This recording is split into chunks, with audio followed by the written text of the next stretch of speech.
Hi, I'm Christine Feehan.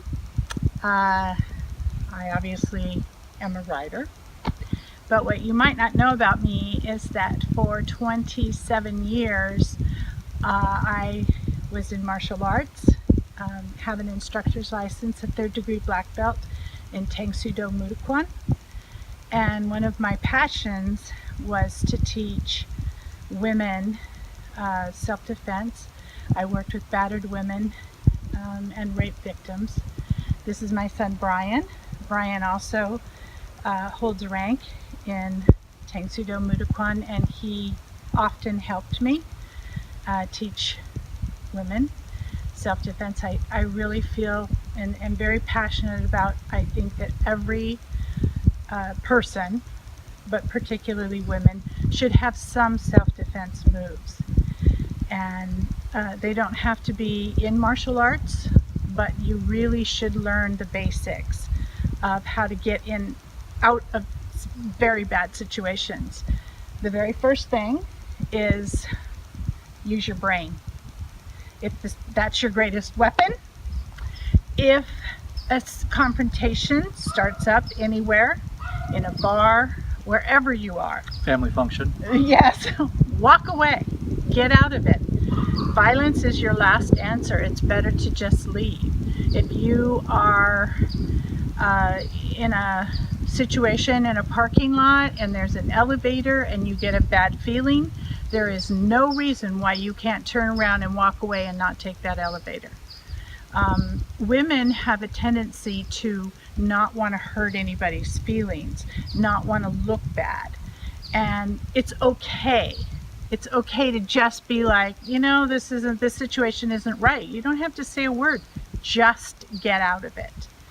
You should always look around you, know where your exits are. You should always see anything as a weapon. A telephone can be a weapon. Anything can be a weapon.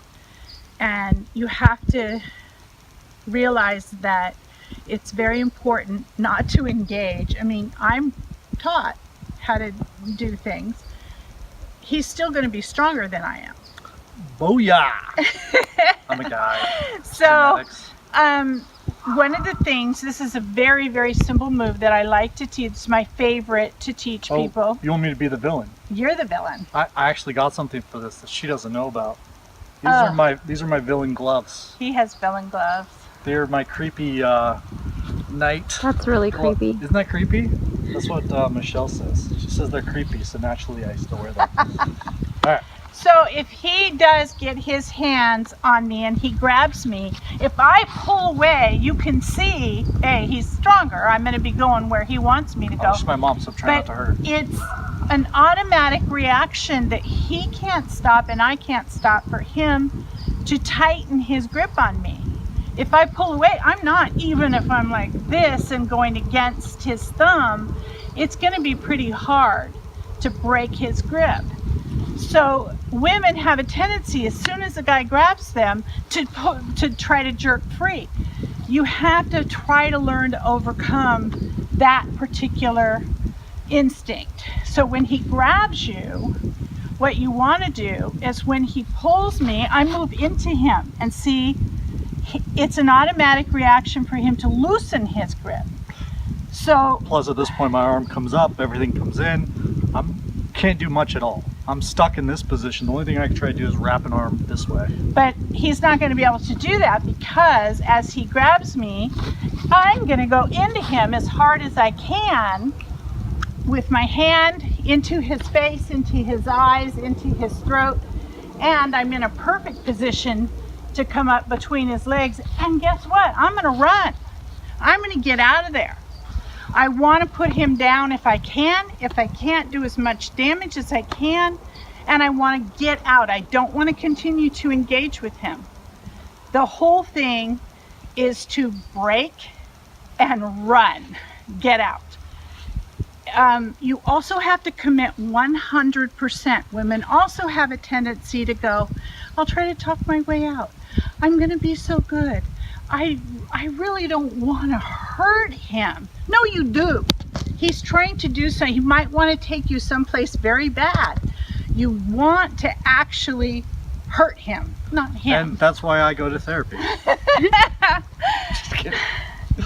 So it takes about 80 pounds of pressure to break a kneecap. So that is a really good target. If you break a kneecap on somebody, they can't run after you. You just keep that in mind.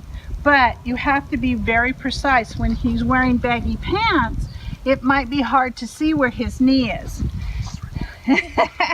So you can practice that, you know, kicking the kneecap this way or this way. But definitely have someone help you practice breaking out of a hold, because 90% of the time, one, never stand. I don't want to stand this way straight at him. I am now giving him every target, every pressure point straight, and I'm flat-footed. But if I'm this way, so get in the habit when you're talking to somebody to just shoulder width, put 1 foot back, and you're much better. So if he goes to do this where he goes to grab me, I'm this way, it's harder for him. As he pulls me and I come into him, and I'm blocking this other arm, you see this? I want to get my hand in his face. It's a lovely, lovely thing to be doing on a Now, Saturday. If he grabs me on this hand and he pulls me, I want to come up with my elbow into him. And that, again, because he's pulling me, I move into him, come up, and of course I like to do damage, so. Which she just did. Yeah, I'm kind of mean. So, anyway, fun things. that is a couple of fun things. Oh, little side note: don't break your husband's kneecap unless he really, really deserves it. Because it's not nice. No. And the bill's expensive. No, it is expensive. And they'll hold it against you. But every woman should take a self-defense class and learn just a few things that can help her in a bad situation. And some of it is just about when you approach your car in a parking lot. If there's a big van next to you and the parking lot is like totally empty, why did he park next to you? Maybe go back into the store, have a security guy walk you out. You know, you have to just think in terms of it's okay to go, you know, something's not right. If you walk into your house and you feel, I mean, most of us know if someone's been in our house. If you think someone has, or you feel like someone's waiting in the bushes for you, it's okay to go get a neighbor. It's okay to call a cop and say, hey. That's what they're there for. Yeah. Literally, that's what they're there for. I'd rather be safe than sorry. Now, I will tell you that oftentimes I hear the term, a heroine is too stupid to live. That would be me. If I hear a noise in the basement, I don't think serial killer automatically. I think my cat or my dog or one of my kids is going out the window. That wasn't me. I used the roof, which has windows, so that was me, but not in the basement. Yeah. So that's what most women think of. So really, we're not too stupid to live. We just have children, bad ones. We're much older now. We've gotten over this, says my therapist. So anyway, I just felt like giving you a little bit of my background, and if you have been battered or raped at some point and you're having a difficult time leaving your home, which often happens, there are many, many classes and people that will help you. You just have to reach out.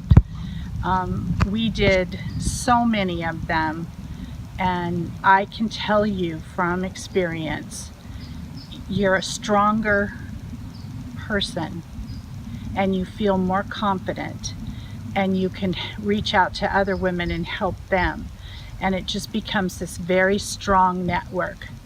So reach out if you need help.